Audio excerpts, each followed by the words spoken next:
Kansas Maria/Vox as Democratic leaders from Kamala Harris to Cory Booker to Elizabeth Warren line up behind Bernie Sanders's proposal for a single-payer, Medicare for all healthcare system, there's at least one person who is still not convinced: Hillary Clinton.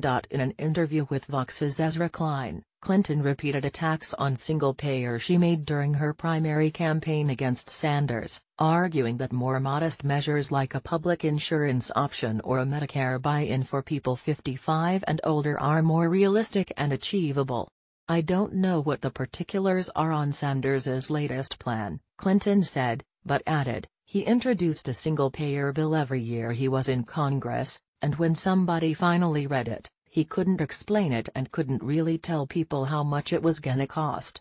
She clarified that she'd support a bill opening up Medicare or Medicaid and cutting prescription drug costs, but cautioned, "I think it's going to be challenging if within that bill, there are tax increases equivalent to what it would take to pay for single-payer, and if you're really telling people, about half of the country, that they can no longer have the policies they have through their employer."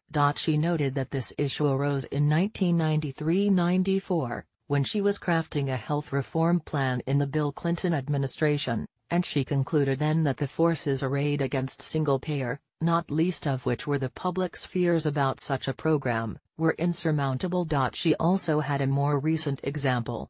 "Look at what happened in Vermont," she said, alluding to the failed effort to pass a single-payer plan in that state. "It wasn't for lack of trying in Vermont.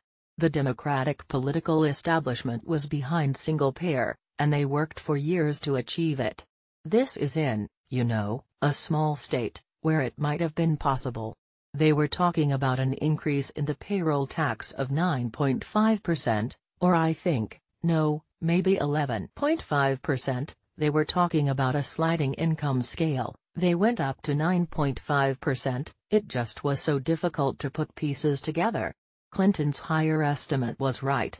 The plan being considered would have involved an 11.5% increase in payroll taxes and a progressive income tax hike, with top earners paying 9.5% more. The in-one-leap approach of Vermont, Clinton argues, is doomed to failure, and a more gradual approach of building up public programs is preferable. "You're going to tell 50% of America, you are no longer to have your employer-based health care, but oh, trust us, it's going to be really good when we finally work out all the kinks. You're going to have massive resistance by people, who are gonna say, 'I'm happy with what I've got,'" she told Klein. "But if you say, 'You know what, we need to lower the age for Medicare, and here's how we can do that, and we need to continue the expansion of Medicaid, we will be at universal coverage.' Then once we're at universal coverage, and people know what that feels like, then we can begin to say, 'Okay, here's what we're going to do to make it work better, to get the costs down.'" The set of approaches to expanding health coverage that Clinton alludes to are not exactly being ignored by Democrats in Congress and at the state level.